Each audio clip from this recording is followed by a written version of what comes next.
¿Qué tal amigos? Bienvenidos una vez más a una edición de su programa Jurisprudencia al Día. Yo soy Sara Ibáñez. Para mí es un gusto traer, como siempre, invitados expertos que puedan desglosar un tema jurídico que sea de su interés.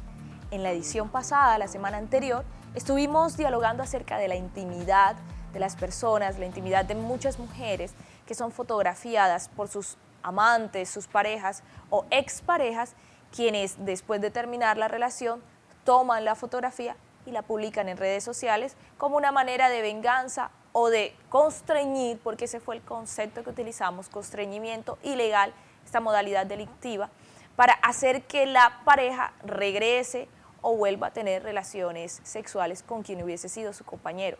Sin embargo, ¿qué sucede cuando los partícipes o los actores de la conducta son menores de edad? En esta ocasión tenemos nuevamente a nuestra doctora Diana Bravo, que la tuvimos invitada la semana anterior y pues como ya lo hemos venido viendo, es una persona con amplia experiencia profesional en el derecho. Pues ella trabajó en la Fiscalía General de la Nación y en el Cuerpo Técnico de Investigación, donde llegó hasta el nivel 7 de investigación. Fue fiscal delegada ante los jueces promiscuos, penales y municipales y circuito en las unidades de lesiones personales, administración pública y libertad y pudor sexual. También fue directora seccional de Fiscalía en Ibagué, Tolima, Valledupar, Cesar y Barranquilla. Estuvo como abogada senior de la firma de la Espriella Lawyers. En la actualidad, la doctora es abogada litigante, consultora y pues invitada especial de Jurisprudencia al Día. Muchísimas gracias, doctora, por acompañarnos en esta segunda edición. Nuevamente, gracias, Sara, y muy contenta de estar nuevamente aquí en este set compartiendo con ustedes. Bueno, doctora, la semana anterior estuvimos tocando el tema de la mujer, tal como lo decía aquí en el intro, pero ¿qué pasa cuando las fotografías íntimas o los videos que circulan en las redes sociales corresponden a menores de edad? ¿Qué sucede?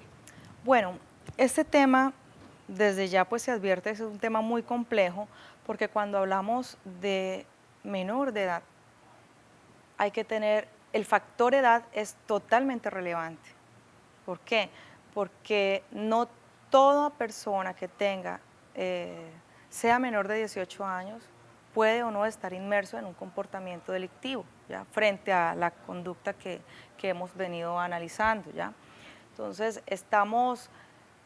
podríamos estar frente a niños menores de 14 años y los comportamientos tendrían que darse un tinte de análisis totalmente diferente al que ya está entre los 14 años y los 16 o 17 años, o sea, menor de 18. O sea, son dos escenarios que tienen como un referente importante, que es la edad. O sea, que es importante en este programa hacer claridad frente a ese tema, de que cualquier asunto que se trate en esta categoría, pues hay que tener claridad al respecto. Yo le voy a contar una historia que nos llegó a través del consultorio jurídico de la Universidad Autónoma del Caribe y son dos jovencitos de 14 años que decidieron tener relaciones sexuales por primera vez, su primera experiencia sexual. Ellos tomaron la decisión de utilizar su aparato móvil y grabar la relación sexual. Compartieron momentos, observaron el video y lo borraron, tuvieron la precaución de borrarlo. El equipo fue vendido a otra persona de su misma comunidad y esta persona, pues con diferentes medios técnicos, logró recuperar, porque sabemos que las cosas que se borran de estos equipos no quedan 100% borradas. Logró recuperar la información, encontró el video y empezó a difundirlo dentro de la comunidad. Estoy hablando de un pueblo de la región. Empezó a difundir el video, todas las personas empezaron a observarlo y a estar en tela de juicio la intimidad de estos dos menores de 14 años cada uno.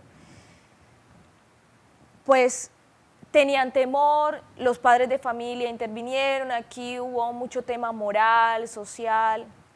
Sin embargo, es poco lo que se pudo hacer a nivel de denuncias. Los padres decidieron pues no continuar con las denuncias por no exponerlo. Sin embargo, vinieron a buscar una asesoría en el consultorio jurídico. Doctora, ¿qué se puede hacer en este tipo de situaciones? Bueno, es muy importante, Sara, tener en cuenta este factor. Estamos hablando de dos adolescentes de la edad de 14 años, ¿ya? Es decir, que analizando el comportamiento de ellos frente al tener relaciones sexuales, porque muchos dirían, ay, no, estos niños no pueden hacer eso, ahí tiene que existir un castigo porque el niño que abusó de la niña, etcétera, etcétera, etcétera, porque eso es una realidad, ¿ya? Resulta que el comportamiento de ellos ante el derecho penal se torna irrelevante frente al acto sexual. O sea, de plano en este programa, frente al caso concreto, vamos a descartar en este momento un abuso sexual, ¿ya? O un acceso abusivo, ¿ya?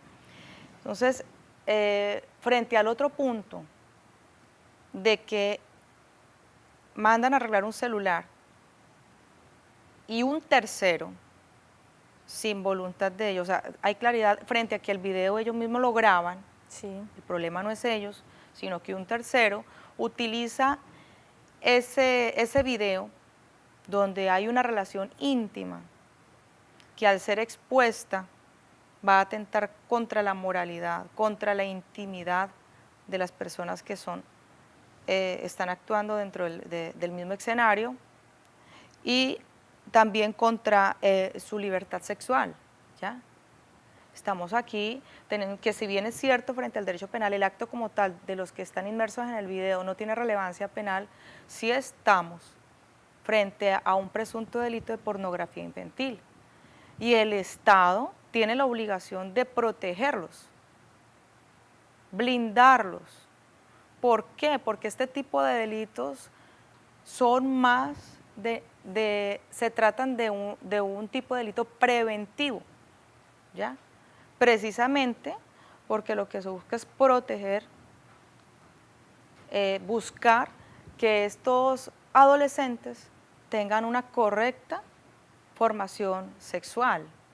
Es decir, que el servidor público, la persona que trabaja pues, en fiscalía, SIJIN, policía o cualquier ente gubernamental, que por X o Y motivo llegó a sus manos el video, lo vio, lo observó, está en la obligación de denunciarlo o de manera oficiosa iniciar la investigación. Pero por supuesto, Sara, mira, existe la ley 679/2001 y adiciona un título penal más a este, que no solamente existe el deber general de toda persona de denunciar, sino que se crea una omisión de denuncia, específicamente en lo que tiene que ver con los delitos sexuales, por decir algo, si fuera del caso.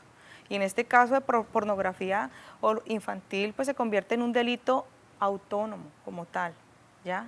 Porque están utilizando un video donde está afectando la integridad, formación sexual e intimidad, la moralidad de unos adolescentes, Sí. ¿ya? Entonces el Estado está en la obligación de que se investigue a ese tercero o de qué forma pudo haber llegado ese video a ser expuesto a una red social. Porque es que precisamente el Estado tiene que proteger y velar por ese adolescente o por ese niño, ¿ya? Claro. Entonces está en el deber legal del Estado brindar esa seguridad, esa protección. ¿Qué pasa con la gente que recibe el video y le da automáticamente reenviar, lo reenvía a un grupo, lo reenvía a otro? ¿Qué pasa con ese tipo de personas? Bueno, es muy importante saber de que el solo hecho de generar una divulgación de ese tipo de videos, pues están involucrándose, se están inmiscuyendo dentro de la continuidad de ese delito. Estoy siendo partícipe de la conducta. Pero por supuesto, o sea, eso, hay una situación de que eso tiene que inmediatamente tratarse con la autoridad competente porque este tipo de elementos deben ser analizados por un experto pericial, un técnico que pueda conllevar a utilizar o a investigar de qué forma fue enviado, desde dónde y hasta dónde, y eso totalmente es cierto, porque todos esos aparatos electrónicos tienen una memoria, pueden ser rastreados, pueden ser analizados, desde qué memoria IP se divulgó, a través de inclusive de la misma red social que se utilice, el servidor, o sea, hay muchos temas técnicos Que se puede manejar. Que se pueden manejar y Eso- sería importante inclusive en un momento dado que en este programa puedan invitar un experto investigador que maneje la prueba pericial, la prueba técnica frente a este tipo de elementos, delitos informáticos, por decirlo así. Claro, y eso sí me gustaría, doctora, que le quedara muy claro a la audiencia en estos momentos, y es que si yo recibo en mi teléfono móvil, mi computador, mi correo electrónico, un video que expone la intimidad de las personas y lo empiezo a difundir, a compartir, a mostrar, estoy siendo partícipe de una conducta delictiva. Puede que yo no lo haya hecho, que no haya iniciado la cadena, pero estoy facilitando que la cadena continúe. En este caso, es bueno que la gente tiene que entender que para salvaguardar la intimidad de los otros hay que romper la cadena. Si me llegó aquí, se quedó, pero si yo lo reenvío, participo de la conducta. Pero por supuesto, mira, hay varias situaciones en el comportamiento del ser humano. El ser humano es impredecible, ¿ya? Pero para esto no hay que tener tanto conocimiento para comprender de que nadie quiere estar en el lugar que se encuentran las personas que están siendo expuestas, y más aún cuando son adolescentes, ¿ya? Entonces, lo más sano, yo me permite contar algo personal. Cuando estuve ejerciendo mi función como directora de fiscalías en el departamento del Tolima, se presentó una situación donde me muestra una persona un video donde se está perfectamente observando a una niña prácticamente como, sí, una niña de 13, 14 años, donde alguien, seguramente alguien cercano, está ejerciendo actos sexuales en ella. El video llega a manos de una persona y me preguntan qué hacer, porque pues si lo reenviamos al director X, pues vamos a continuar una cadena. Lo más prudente en ese momento, y que hacía muchos años no existía la 1542 ni siquiera, o sea, estábamos totalmente vírgenes frente a estos temas que hoy en día son auge, decidimos que un investigador que nos apoyara bajara el video de la manera más adecuada, más idónea posible, de acuerdo a la experiencia de ese perito, y se hiciera la labor pues pertinente con el video para iniciar la acción que se correspondía, para investigar de dónde provenía, iniciar la investigación que se requiere para este tipo de asuntos. Eso es una tarea que no es fácil, pero sí era importante que esa cadena no se, por error o por desconocimiento, por muchos factores, o por la misma impresión que eso causa el observar ese tipo de situaciones, porque pues un niño, una niña, la reacción es enviarlo, mira lo que estoy viendo, ¿qué hacemos? Entonces puede caer uno en ese error. Quizás por el morbo de la sociedad, de que quiero que el otro vea lo que yo también vi, y que comentemos es eso. Posible claro, es posible que sea así, ¿ya? Pero es muy importante tener en cuenta de que ese tipo de situaciones uno no quiere verse inmerso en eso, sobre todo que destruye totalmente la intimidad de un ser humano, más aún cuando está afectando la formación sexual de un niño, independientemente de los que están ejerciendo el acto sexual, que es lo que uno debe como de pronto desprenderse porque, están teniendo relaciones dos niños. No, por eso decimos, en el derecho penal es muy importante el factor edad. Aquí lo que hay que desprenderse de eso y analizar lo que ese tercero con ese comportamiento ha ocasionado. O sea, aquí en este caso el derecho penal no mira aspectos morales de si son niños, son adolescentes. Precisamente si estamos involucrados en el tema de la formación sexual, y inicialmente estamos frente a un delito que es de carácter preventivo, ¿ya? De carácter preventivo. Y teniendo en cuenta que son menores de edad, el bienestar familiar debe intervenir dentro de este tipo de investigaciones. Por eso te digo yo, sería muy importante, o sea, es muy delicado el tema de la edad, porque tiene menos de 14 años, ya no es la esfera, por decir algo. Si se descubre que la niña o la víctima que está teniendo el acto sexual está con una persona de 18 años, ya hay dos tipos de comportamiento. Uno que puede conllevar a un presunto delito de acceso abusivo, ¿ya? O el otro delito, y el de la pornografía infantil, que viene a ser el que ejerce el que comete el acto de de tomar un video. Y ahí también tenemos que tener en cuenta de que puede existir un acceso abusivo a medios informáticos, ¿ya? Hay una ley, que es la ley 1273 del 2009, que ha modificado el Código Penal y adiciona el título de la protección de información y de los datos.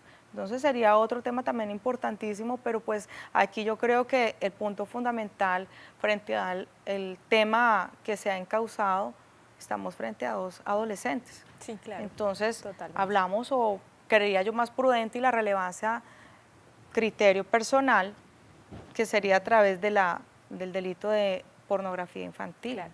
Doctora, le invito a que hagamos una pausa y vamos a unos mensajes institucionales y ya regresamos con más de Jurisprudencia al Día.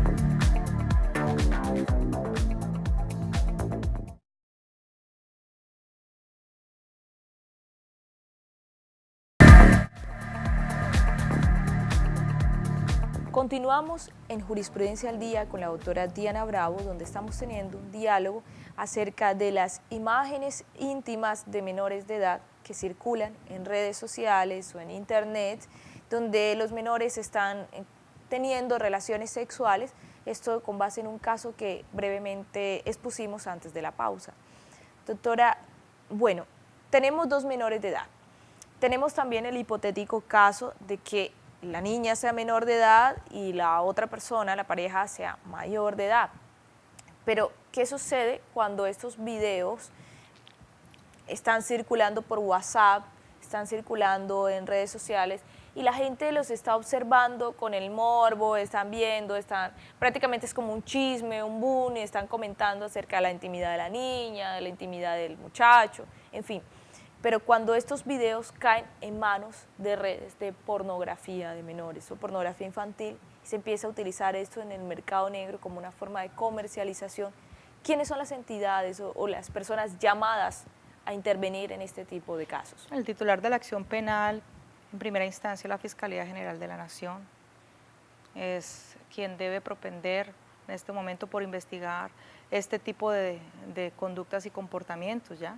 Entonces, también es importante aquí resaltar de que, vuelvo y repito y que quede muy claro, de que estamos hablando de un tipo, este tipo de delitos o tipos penales son de carácter preventivo. Entonces, en un momento dado, cuando estamos hablando de que las redes generan una continuidad por el morbo, por cualquier situación interna del que contenga este video, lo que aquí se propende o lo que debe buscar el Estado es no solo crear normas y leyes, sino precisamente, como el anterior programa lo manifesté en otro caso, son las políticas públicas. ¿Por qué? Porque aquí hay que velar por la integridad, por la formación de estos niños, niñas o adolescentes de manera correcta frente al tema sexual, de los actos sexuales. ¿Por qué? Porque de no ser así, ¿quiénes van a ser las víctimas?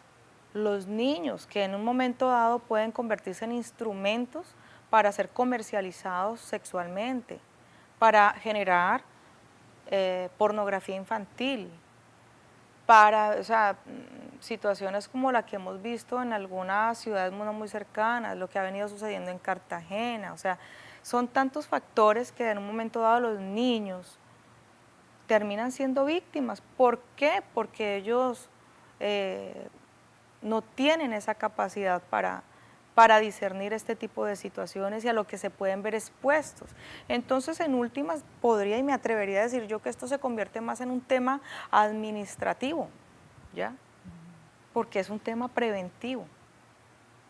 Sí. Entonces, antes de darle más color a un asunto, no siempre a veces, porque sí, el delito de pornografía y la investigación está en cabeza del Estado. Claro. Ya habíamos hablado de que todos estamos obligados, en la obligación de denunciar, porque o si no estaríamos inmersos en la omisión de denuncia, y eso sí es un delito. Sí, claro. ¿Ya? Sí. Entonces, aquí el enfoque fundamental es la protección a esos niños, independientemente de quiénes estén en ese video. Es la protección y el Estado tiene que hacerlo. No hay otra situación. El consentimiento de los padres, ¿qué tal que los padres digan, no, yo no quiero que esto se difunda más, yo no quiero investigar Está en un error. Y los entiendo, porque yo soy madre, yo tengo 3 hijos. Es indiscutible que uno frente a una situación de esas, pues uno no quiere que se exponga esa situación, pero si estamos hablando de un caso donde ya están expuestos, entonces no hay, como dice un dicho en mi tierra, para atrás ni para coger impulso. Si un Entonces profesor, hay que seguir adelante con vehemencia. Ya lo hecho está. Ya fueron víctimas, ya fueron afectados. Por eso vuelvo y repito, separemos el acto que vemos como tal, porque yo sé que eso afecta a una familia, afecta a todos los que están alrededor de esos niños. ¿Quién no? Por Dios, es que eso es algo muy natural. Eso a mí me afectaría. Pero si ya veo que, por decir algo, Dios no lo permita, un familiar, un allegado, un conocido, qué sé yo, están allí y ya están expuestos, manos a la obra. Las herramientas están. Que sí es verdad, y lo reconozco, no hay suficientes políticas públicas que nos conlleven a prevenir, porque es que esto es un problema que hay que prevenir. El Estado, eso no tiene por qué estar pasando, y menos con los niños. Eso no puede permitirse. ¿Ya? sí, sí es cierto. Doctora, ¿alguna recomendación que podamos darle a padres de familia, profesores, personas que en estos momentos nos sintonizan y que conocen de este tipo de situaciones? ¿Qué les podríamos recomendar? Tengan mucho cuidado, vigilancia con sus hijos. No, el simple hecho de que estén por decir algo con una persona de confianza porque trabajan o por algunos otros factores normales y sociales del diario vivir. Hay que estar alertas, hay que generarles confianza, hay que escucharlos, no hay que dejarlos solos, no darles la libertad sin el orden y la asesoría y la prevención frente al manejo de los aparatos electrónicos. Hay que educarlos, hay que prevenir, somos parte de una sociedad, ¿ya?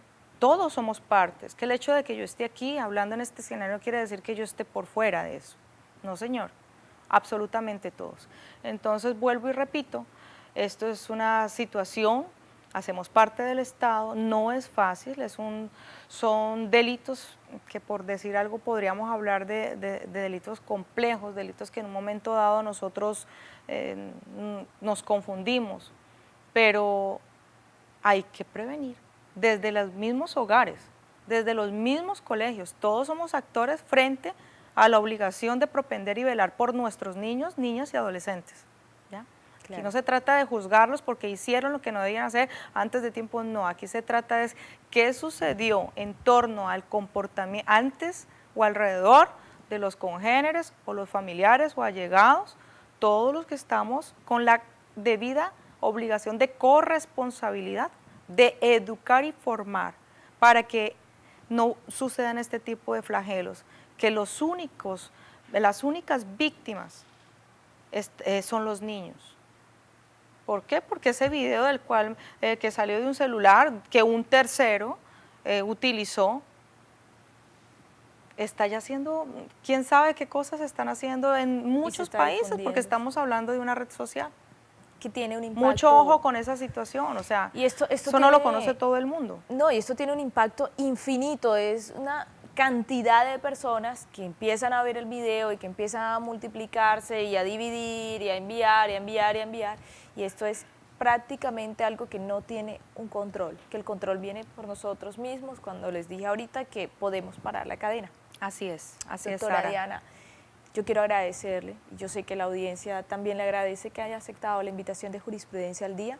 A ustedes los invitamos a que nos sigan sintonizando cada semana, es nuestra cita, donde siempre le traemos temas de interés, profesionales excelentes, que le podrán a usted dar una orientación jurídica frente a su caso. Los invito a que nos escriban a nuestro correo electrónico, nos sigan en nuestras redes sociales y sobre todo en nuestro canal de YouTube pueda ver este programa y una continuación donde conoceremos un poquito más del personaje, del invitado detrás del caso. Muchísimas gracias por habernos acompañado en la emisión del día de hoy.